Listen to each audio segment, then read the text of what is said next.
In today's video, I want to talk about how to become a better manager in 10 steps.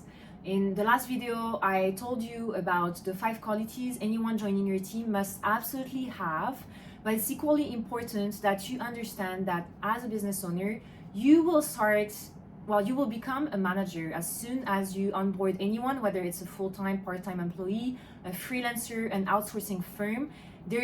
You have to understand what it takes to be a good manager.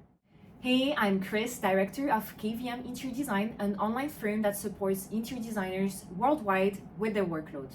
You know how you start a business because you want more freedom and more time with your family, but then you end up glued to your phone worrying about deadlines?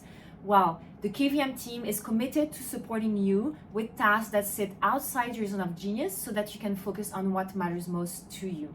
And as a result, the designers can grow their business and they can do so without the cost and hassle of having full-time employees. Okay, so 10 steps to becoming a better manager. So the number one, I would say, is to learn to listen. You're a business owner, it doesn't mean that you have all the answers. It's quite the opposite. You're obviously the person who started the business and you have a vision.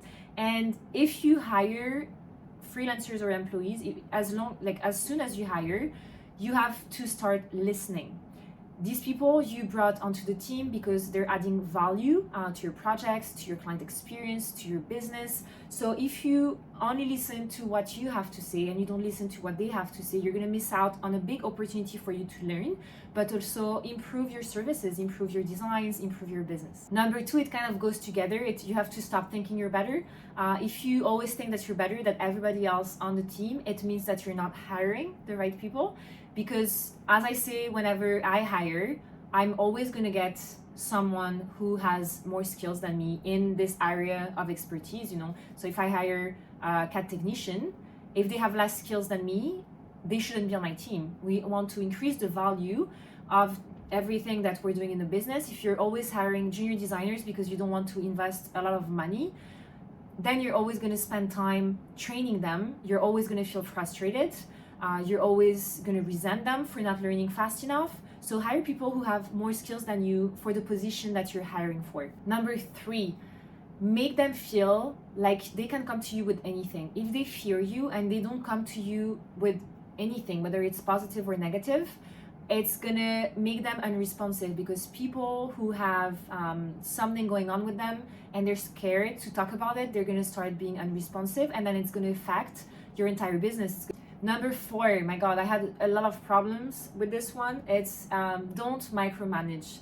I know when you start working with people and you've been working on your own for so long, the tendency is to check everything they're doing every minute of the day. If you don't leave them the space to be creative, to work on the project, to test things out and to make mistakes, they're never going to learn anything. They're just going to feel like you're so annoying. They don't want to be working with you. They're probably going to leave.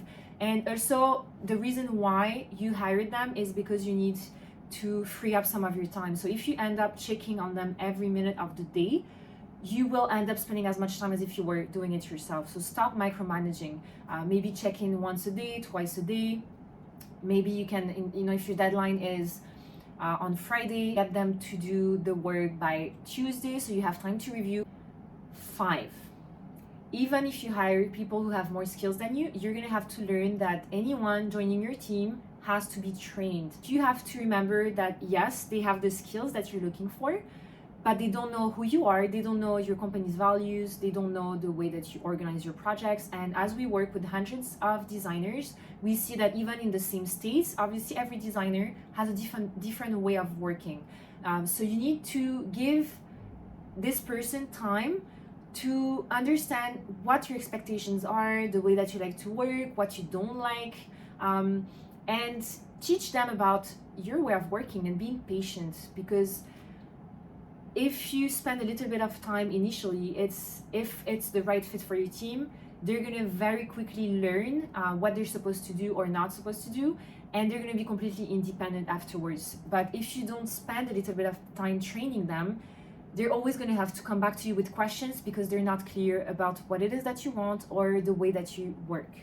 The other thing is, as part of point number 5, is that if they make mistakes, because they will, they're human and they're still learning your way, do not absolutely do not do like I did, to just say, leave it, I'm gonna do it myself. Next time, they are still not gonna know why you weren't happy with their work, so they're gonna make the same mistake, and then you're gonna get frustrated. You're gonna feel like really delegating is not for you. You should just do it yourself because you're better than everyone. If you, as part of the training, you need to allow them to make their own mistakes, explain to them why you are not happy with what they did, and show them how to fix it, but then let them fix it. I literally fired people over that because I felt like they were never gonna learn. I was better off doing everything alone. And when the pattern kept repeating itself, I was like, maybe it's not them, maybe it's me. Number 6, reward. It could just be a compliment, but if they're doing a good job, just reward them. Tell them, you know, how well they did, that the client was super excited, that you're so happy about the quality of their work. If it's, you know, after a while, you could give them a bonus, you could send them a gift, whatever. It could just be a compliment, but make sure that it's, your relationship is not just about you pointing out what they're doing wrong, but also pointing out when they're doing something right, because it's going to keep them motivated. Number 7, I see so many designers starting to delegate or hiring a full-time employee, and their entire business is a complete mess. Everything stays in their head, so they know in their head where are things where they can find a file, or how they do a specific task, but they never put it down into an organized system. And so anytime they hire someone, it's just basically a mess. Nobody knows what they're supposed to do. You waste a lot of time trying to explain, and then they're gonna forget half of it on the first day.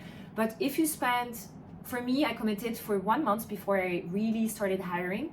I committed myself to 1 month where my only task, my main task, apart from taking care of the day-to-day stuff that I really needed to take care of, was to create SOPs for everything that I wanted to delegate, at least. But you should have SOPs, standard operating procedures, for everything in your business. So it means like a step-by-step of everything that needs to happen in your business, so that when you bring on people, they can just review the document, whether it's a video, whether it's a Word document, they can just review the document, and they know exactly the step-by-step of doing something, and then they can just go back to it as many times as they want without having to bother you with questions every time. Number 8, company culture.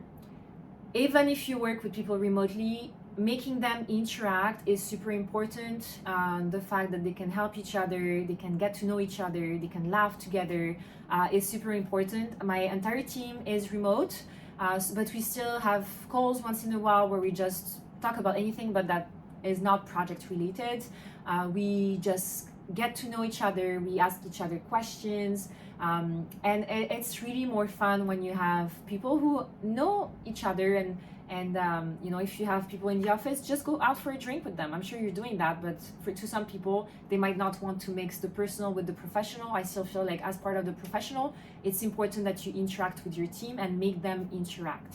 Number 9, become an inspiration to them, not someone that they hate, that they fear. I did have a boss when I worked in London. I absolutely hated her. She was nothing but mean. She was always criticizing the hours that we're working, because she was working 20 hours a day. So she wanted everybody to work 20 hours a day, but on a much lower rate. She was really not someone that you wanted to spend 5 minutes with. And I think it's really a shame if your team members feel that about you. So you're the director of the company, but for me, like, I teach them when I have to teach them. For the rest, I see them as equals. For me, they're as part of my success as I am. So maybe even more them than me. So it's really key that you create an environment where they actually like you, and you inspire them. The way that you design, the way that you handle situation, the way that you handle clients. If you become an inspiration, they will want to stay with you because they will want to learn more from you. Number 10, I guess it kind of relates to everything we just talked about, but treating people with respect. We have had some interior design clients who were not very respectful when they addressed us, and I actually decided to stop working with them, because if my clients don't respect me, then they're not someone I want to waste my energy on. So I'm really happy that I'm at this level where I can choose who I work with. I do hope that you can do the same, but whether it's clients or team members or anyone, respect is a very important quality that everybody should have. So I hope this video was helpful. If you want me to talk more about how to become a better manager or any other topic, please leave a comment. Tell me what you need to know to build a better business, a more profitable, sustainable, successful business. We're here to help, and I'll see you in the next video.